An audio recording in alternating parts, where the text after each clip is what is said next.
Now, when we look at the Puranas, the ancient chronicles, they aren't just sharing stories about a divine couple. They are actually drawing a map of reality. Think of it this way. Shiva represents consciousness. He is the inner witness, the pure awareness that sits behind everything.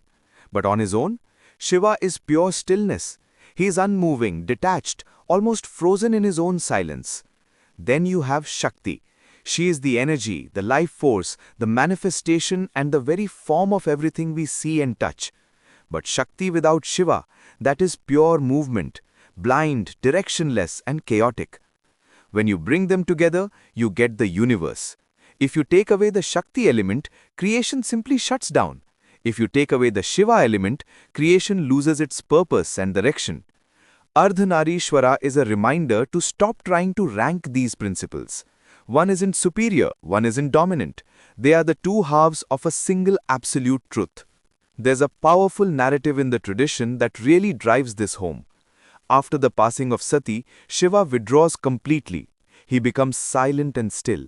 He stops being involved with the world. And what happens? Everything begins to collapse. Without that presence of Shakti, the divine cannot function. Order only returns when she is reborn as Parvati and reunites with him. The philosophical takeaway here is so clear. Energy without consciousness eventually burns itself out. But consciousness without energy, that just stays frozen.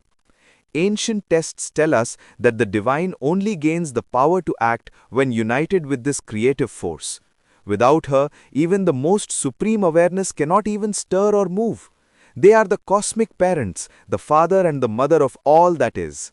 The ancient seers were basically shouting at us, stop splitting the world into rigid roles. Life is born from unity, not separation.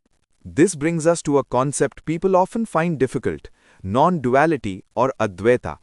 Ardhanareeshwara is the visual form of that concept. It doesn't mean everything becomes a grey, boring blur. It means everything fits together so perfectly that you no longer see the gap between things. They are two but one, different but not divided. And this isn't just out there in the cosmos, it's inside you too. The yogic tradition says we all carry both elements. We have that Shiva element, our awareness, which we strengthen through meditation. And we have the Shakti element, our life force, which we strengthen through action and vitality. True maturity happens when these two run together without fighting inside of you. It's about being able to move through the world with immense energy while keeping a core of absolute stillness. So, what is the final message Ardhanareeshwara throws at us? It's a direct challenge to how we live. It tells us that you cannot worship the masculine while insulting the feminine. You cannot celebrate logic while ignoring emotion.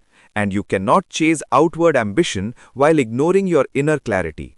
The rishis didn't create this form for a sculpture competition. They were teaching us the most difficult lesson in the simplest way, the unity of opposites.